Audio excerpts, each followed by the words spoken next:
Indian blogger নন্দিনীর আরও একটি পর্বে সকলকে স্বাগত। বন্ধুরা, আশা করি সবাই ভালো আছেন, সুস্থ আছেন। মা কালীর অশেষ কৃপা পেতে কমেন্ট বক্সে অবশ্যই লিখুন জয় মা কালী।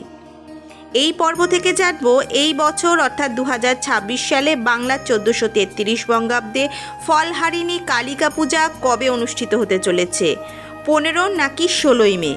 জেনে নেব পঞ্জিকা অনুসারে সম্পূর্ণ সময়সূচি। অমাবস্যা তিথি কতক্ষণ থাকবে, পূজার শুভ সময় কখন থাকতে চলেছে, অমাবস্যার নিশি এবং ব্রত উপবাসের সময়সীমা জানব, এই দিন অমৃতযোগের সময়ক্ষণ জানব, এছাড়াও জানব এই দিন গঙ্গা স্নান এবং দানের সময়ক্ষণ। জেনে নেব শাস্ত্র অনুসারে এই ফলহারিণী কালিকা পূজার দিন নিষিদ্ধ কর্ম অর্থাৎ কোন কোন কাজ এই দিন শাস্ত্র অনুসারে একেবারেই করবেন না। এই সব কিছুই জানবো আজকের এই পর্বে।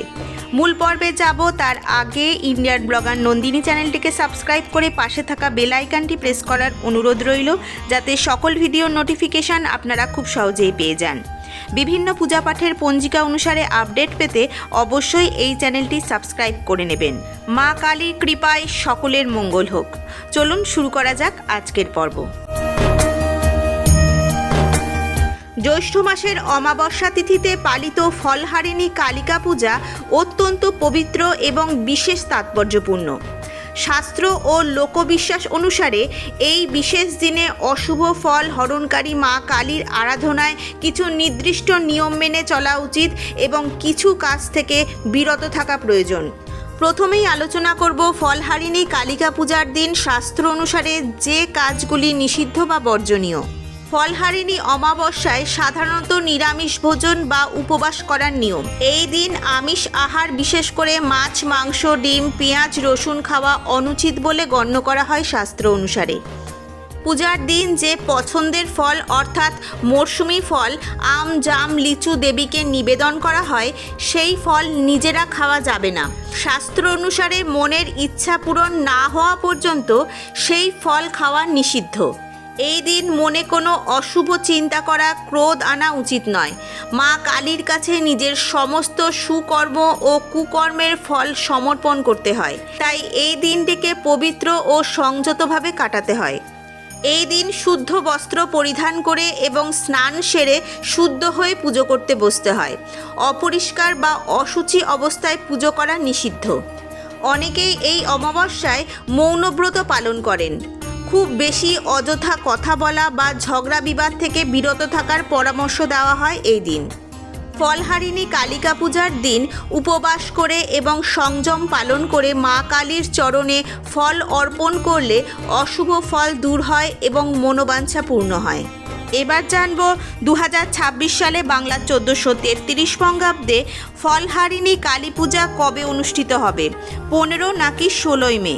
জেনে নেব পঞ্জিকা অনুসারে তার সম্পূর্ণ সময়সূচি, অর্থাৎ অমাবস্যা তিথি কতক্ষণ থাকবে, পূজার শুভ সময় কখন থাকতে চলেছে, নিশি পালন এবং ব্রত উপবাসের সময়সীমা কতক্ষণ থাকতে চলেছে, এই দিন গঙ্গা স্নান এবং দানের সবথেকে শুভ সময় কখন থাকবে, অমৃতযোগের সময়ক্ষণ জেনে নেব। এই বছর অর্থাৎ 2026 সালে বাংলার 1433 বঙ্গাব্দে জ্যৈষ্ঠ মাসের অমাবস্যা অর্থাৎ ফলহারিণী কালী পূজার অমাবস্যা তিথি শুরু হচ্ছে 15 মে 2026, বাংলার 31 বৈশাখ 1433 শুক্রবার শেষ রাত্রি 4:02 থেকে। অমাবস্যা তিথি সমাপ্ত হচ্ছে 16 মে 2026, বাংলার 1 জ্যৈষ্ঠ 1433 শনিবার রাত্রি 1:51। এই বছর জ্যৈষ্ঠ মাসের অমাবস্যা অর্থাৎ ফলহারিণী কালী পূজার অমাবস্যার নিশি এবং ব্রত উপবাস একই দিনে পালিত হবে, অর্থাৎ 16 মে 2026, বাংলার 1 জ্যৈষ্ঠ 1433 শনিবার। ফলহারিণী কালিকা পূজার দিন মা কালীকে পূজা করার সবথেকে শুভ সময় থাকতে চলেছে রাত্রি 1:51 মধ্যে শ্রী শ্রী ফলহারিণী কালিকা পূজা। এই দিন গঙ্গা স্নান এবং দানের সবথেকে শুভ সময় থাকতে চলেছে। এই দিন ভোর থেকে শুরু করে সকাল পর্যন্ত গঙ্গা স্নান এবং দানের সবথেকে শুভ সময়। এই বছর 16ই মে শনিবার অমাবস্যা পড়ার কারণে এটি একটি বিশেষ শনিশ্চরী অমাবস্যা, যা শাস্ত্র অনুসারে গঙ্গা স্নান এবং দানের জন্য অত্যন্ত শুভ বলে মানা হয়। এই দিন অমৃত যোগের সময়ক্ষণ হলো দিবা 3:36 গতে 6:07 মধ্যে এবং রাত্রি 7টা গতে 7:42 মধ্যে ও 11:16 গতে 1:22 মধ্যে ও 2:48 গতে 5টার মধ্যে। আজকের পর্বটি আপাতত এই পর্যন্তই। যদি ভালো লেগে থাকে তাহলে অবশ্যই একটা লাইক করে দেবেন এবং হেল্পফুল বলে মনে হলে নিজেদের ফ্রেন্ডস ফ্যামিলির সাথে শেয়ার করার অনুরোধ রইল। সবাই খুব ভালো থাকবেন, সুস্থ থাকবেন। দেখা হচ্ছে আবার আগামী পর্বে।